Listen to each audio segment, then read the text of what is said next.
Hello students, welcome to my channel achieve the excellence. आप देख रहे हैं बीएससी सेकेंड ईयर ऑप्टिक्स का 5वां लेक्चर।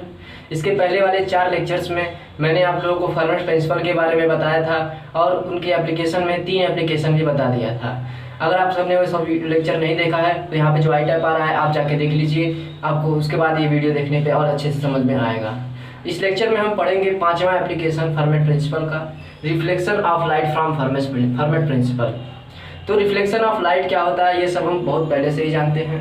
ये जब कोई एक लाइट रे किसी पॉलिश्ड सरफेस पर गिरती है तो उस वापस उसी माध्यम में कम बैक कर जाती है, तो इस फिनोमिनन को हम रिफ्लेक्शन कहते हैं। ठीक है, इसमें इंसिडेंट रे और रिफ्लेक्टेड रे और नॉर्मल ये तीनों एक ही प्लेन में होता है। यही जो है फर्स्ट लॉ ऑफ रिफ्लेक्शन है। और सेकेंड लॉ होता है the incident angle, the angle of incidence and the angle of reflection, ये दोनों इक्वल होते हैं। ठीक है, तो मैंने यहाँ पे लिखा है फर्स्ट लॉ ऑफ रिफ्लेक्शन। सबसे पहले हम प्रूव करेंगे फर्नेस प्रिंसिपल से कि first law of reflection.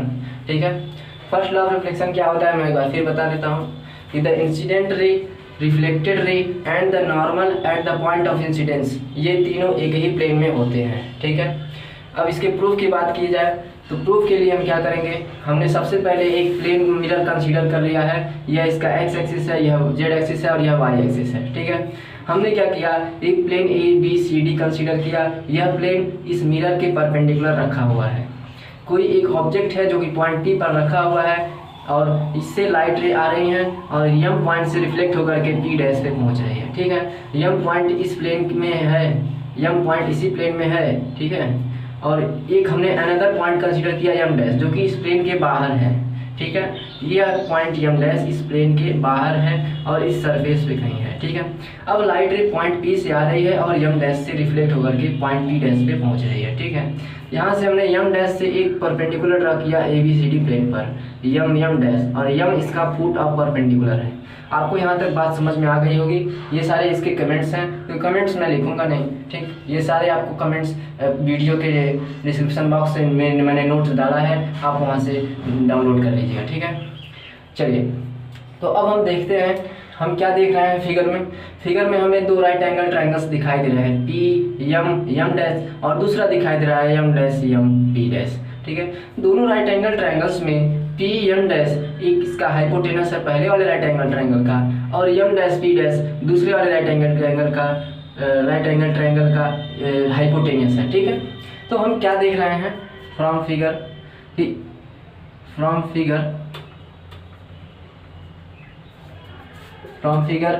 P M dash and P dash M dash M, P M M dash और P dash M dash M, ये दोनों राइट एंगल ट्रायंगल्स हैं। Are the 2 right angle triangles. ठीक, and PM dash and M dash P dash, PM dash and M dash P dash are the hypotenuse of the right angle triangles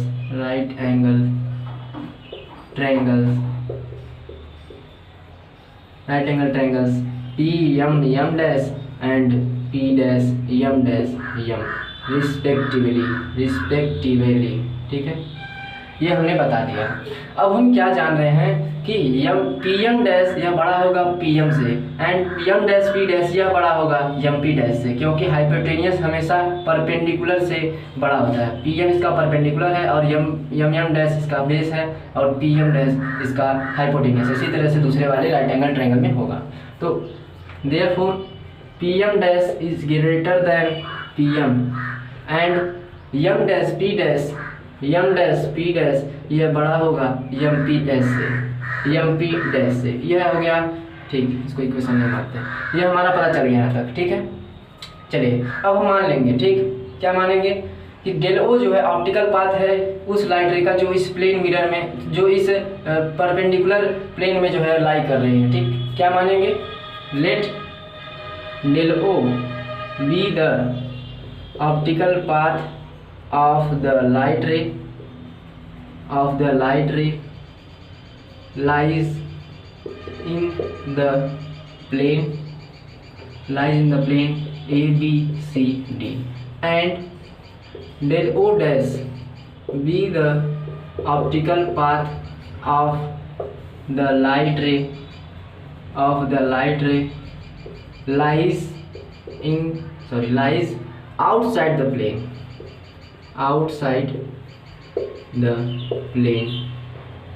ABCD। यह P dash यह वह light रे है जो इस plane के outside जो लाई कर रही है, और P डैश यह प्लेन में ही लाई कर रहा है। आपको समझ में आ गया होगा, ठीक है। यह सारा इतना थोड़ा सा मैंने कमेंट लिखा है। अब हम डेल ओ निकालेंगे। डेल ओ क्या होगा? Del O is equal to mu into क्या होगा? PM plus MP dash, PM plus MP dash. इसी तरह से डेल ओ डैश क्या हो जाएगा? Mu into PM dash plus M dash P dash, PM dash plus M dash P dash. ये PM plus M P dash यह geometrical path है, और इसी तरह से PM dash plus M dash P dash यह भी ज्योमेट्रिकल पाथ है। दोनों में ही म्यू से मल्टीप्लाई कर दिया, तब उसके हम जानते हैं, क्योंकि म्यू इंटू ज्योमेट्रिकल पाथ यही ऑप्टिकल पाथ होता है, ठीक। अब ये दोनों में म्यू ही क्यों है? म्यू ही होना चाहिए, क्योंकि इस प्लेन में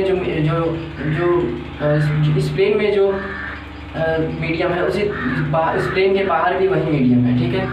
चलिए, तो यहाँ से हम क्लियर क्या हो रहा है? म्यू तो दोनों के लिए सेम होगा, इसीलिए तो PM plus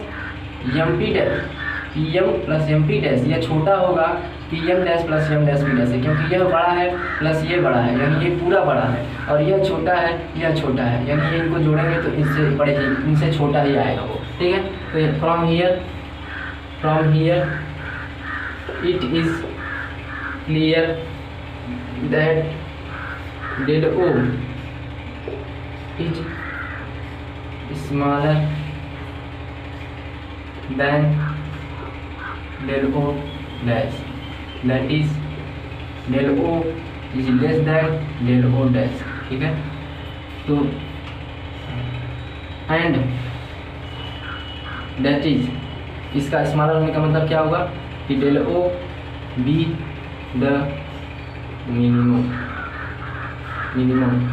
del O minimum होगा, और हम क्या जानते हैं? and we also know from Fermat's principle हमें क्या पहले से क्या पता है? Fermat प्रिंसिपल से कि the light follow the path along which the optical path is minimum। Optical path जिसके अराउंड मिनिमम होगा, लाइट उसी पाथ को फॉलो करेगी। फर्मेट प्रिंसिपल हमने पढ़ लिया है, ठीक है। तो optical path is minimum, hence light follow the path, कौन सा पाथ? PM P डैश ही फॉलो करेगा लाइट, PM P डैश। क्यों PM P डैश ही फॉलो करेगा? क्योंकि PM P डैश यह जो ऑप्टिकल पाथ है यह छोटा है PM डैश P डैश, और फर्मेट प्रिंसिपल यह कहता है कि लाइट रे शॉर्टेस्ट या मिनिमम ऑप्टिकल पाथ वाले लेंथ को जो है फॉलो करेगा, ठीक है। तो यहाँ से hence first law of reflection is prove. तो यहाँ से रिफ्लेक्शन का पहला लॉ प्रूव हो गया। प्रूव कैसे हुआ? अगर लाइट रे PM P डैश को ही फॉलो करेगी, इसका मतलब ये PM जो है इंसिडेंट रे हो जाएगा, और MP डैश रिफ्लेक्टेड रे हो जाएगा, और ये जो M है वह पॉइंट ऑफ इंसिडेंस है। तो इसी पे जो नॉर्मल होगा वह ये तीनों इंसिडेंट रे, रिफ्लेक्टेड रे और जो पॉइंट ऑफ इंसिडेंस है, इस पर जो नॉर्मल होगा ये तीनों जो है इसी प्लेन ABCD में ही लाई करेंगे, ठीक है। अगर आपको समझ में आएगा तो स्क्रीनशॉट लेना तो लीजिए, उसके बाद मैं आगे बढ़ता हूँ, ठीक है। चलिए, तो अब हम देखेंगे दूसरा कि सेकेंड लॉ ऑफ रिफ्लेक्शन। तो हम जानते हैं पहले से ही सेकेंड लॉ ऑफ रिफ्लेक्शन क्या होता है? The angle of incidence I is equal to the angle of reflection, ठीक है।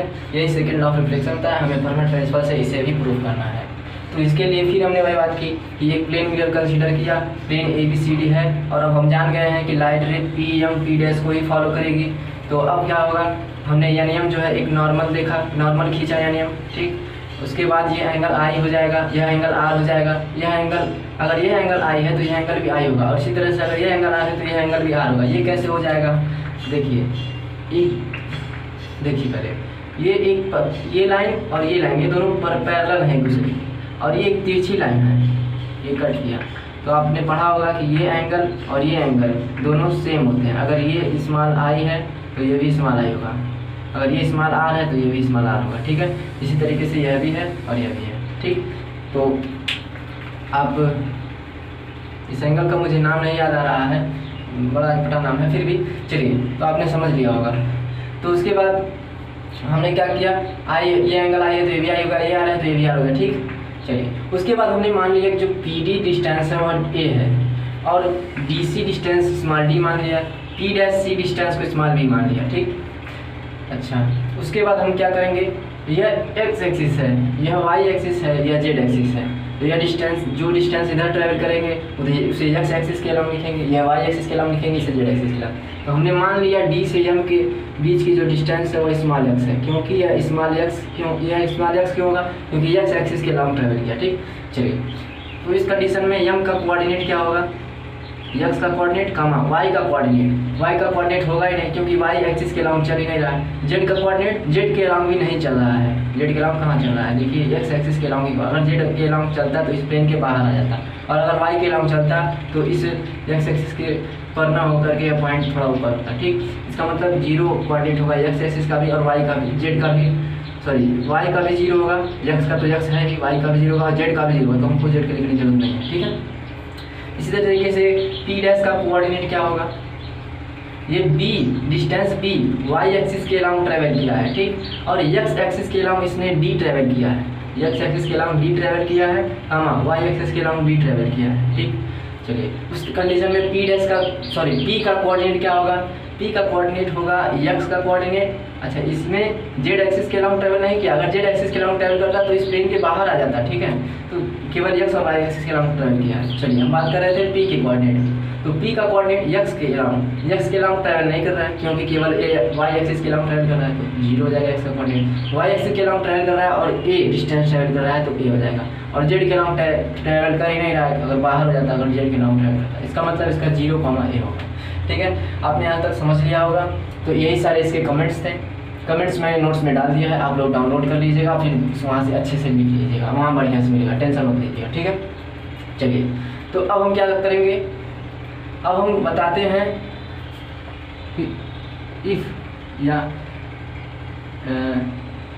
Angle I is the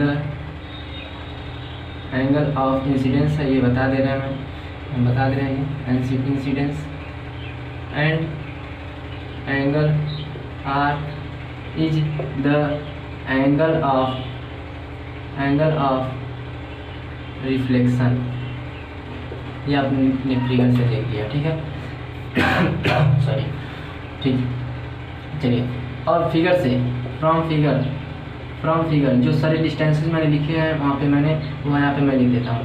PD distance कितना होगा, PD बड़ा is equal to A, DC distance DC is equal to small d, DM distance कितना है, DM distance small x है, और P dash C distance कितना है, P dash C is equal to small b है। समझ में आ गया होगा, ठीक। अब हम क्या करेंगे, अब हम मानते हैं let small c be the velocity of light and small t be the time in traveling the distance, कौन सा distance, P dash, distance P dash, ठीक। Then T is equal to क्या होगा, डेल बाई सी, ये मैंने बता चुका है अपने प्रीवियस लेक्चर में, अगर आपने देखा है तो आई टैब पे जाके आप देख लीजिएगा, बहुत अच्छे से वहाँ पे मैंने बताया है इसका कॉन्सेप्ट कि कैसे कैसे ये आया, ठीक है। तो T is equal to del by C, तो डेल क्या है, ऑप्टिकल पाथ, और मैंने बताया था कि optical path is equal to mu into geometrical path होता है, म्यू इंटू ज्योमेट्रिकल पाथ। ये सब मैंने बता दिया अपने प्रीवियस लेक्चर में, आप नहीं देखे हैं तो वहाँ पे जाके देख लीजिएगा, एकदम बढ़िया से वहाँ पे कॉन्सेप्ट समझाया गया है। ठीक है, चलिए, तो t is equal to mu, mu की वैल्यू क्या लेंगे हम अगर एयर हो यहाँ पे, अगर यहाँ पे एयर मीडियम हो तो म्यू की वैल्यू हम 1 ले सकते हैं। ठीक, 1 इंटू ज्योमेट्रिकल पाथ क्या होगा, geometrical path pm plus mp dash, pm plus mp dash हो जाएगा। ठीक, अपॉन में c हो जाएगा। ये बात आपको समझ में आई। चलिए, तो म्यू के लिए हमने 1 लिया, एयर के लिए हमने 1 लिया। वैसे तो एयर का रिफ्रैक्टिव इंडेक्स 1 नहीं होता है, एयर का रिफ्रैक्टिव इंडेक्स 1.0003 होता है, लेकिन इसको हम अप्रॉक्सीमेटली 1 ले सकते हैं। ठीक है, आपको समझ में आ गया होगा। ठीक, यहाँ से t is equal to pm plus mp dash upon c हो जाएगा। अब हमको दो डिस्टेंस चाहिए, pm plus mp dash, pm plus mp dash, यानी एक बार pm निकालना है, एक बार mp डैश। कैसे निकालेंगे, pm को निकालने के लिए 2 पॉइंट्स के बीच का डिस्टेंस वाला फार्मूला लगाएंगे। क्या होता है, under root x2 minus x1 का whole square plus y2 minus y1 का होल स्क्वायर। ठीक, यही हमारा फार्मूला लगेगा। तो ये बराबर हो जाएगा, pm डिस्टेंस निकालिए, pm distance, pm under root में x2 माइनस x1 का स्क्वायर, इसमें से किसी को x1 y1 और किसी को x2 y2 मान सकते हैं। ठीक, x2 मान लिया, इसलिए x माइनस 0 का whole square plus 0 minus a का होल स्क्वायर, 0 माइनस a का होल स्क्वायर। अपने प्रीवियस क्लासेस में आप सबने ये बहुत अच्छे से पढ़ा होगा। अपॉन प्लस c, ये अभी हमें mp डैश भी निकालना है।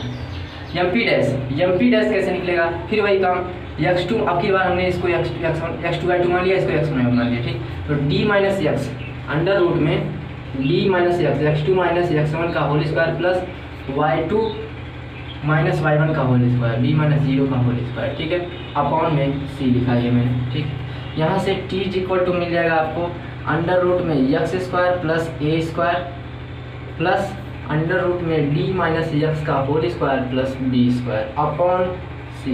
ठीक, इसको हम कर देते हैं इक्वेशन नंबर 1। अगर आपको स्क्रीनशॉट लेना हो तो लीजिए, मैं मिटाने वाला हूँ, ऊपर ज़रूरत पड़ेगा मुझे। चलिए, तो देखते हैं हमने क्या पढ़ा है फ्रॉम फर्मेट्स प्रिंसिपल।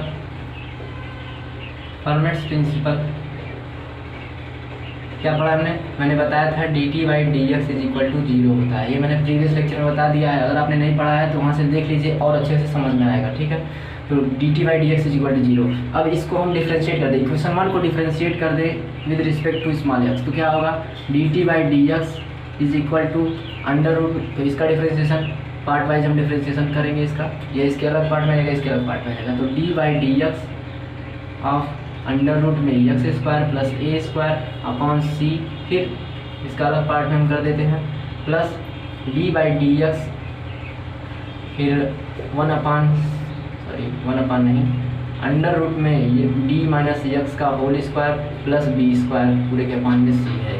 ठीक है, तो अलग, अच्छा dt बाई डी एक्स की जगह पे हम 0 लिख सकते हैं, लिख दिया।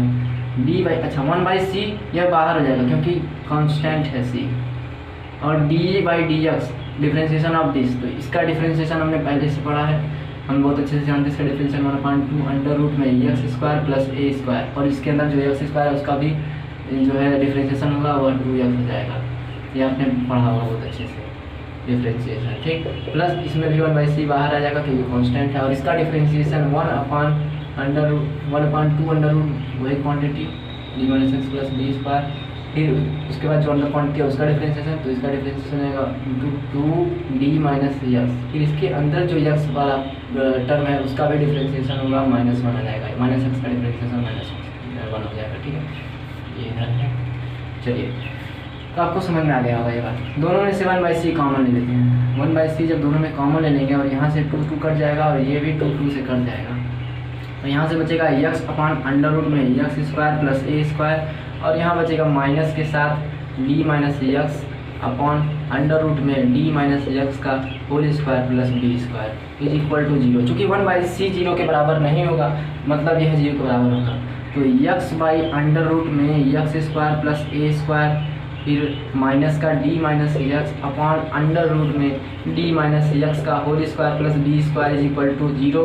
देन यहाँ से हमें क्या मिलेगा, एक्स अपॉन अंडर रूट में X square plus A square is equal to D minus X upon under root में डी माइनस एक्स का whole square plus B square. ठीक है, आपको बात समझ में आ गई होगी।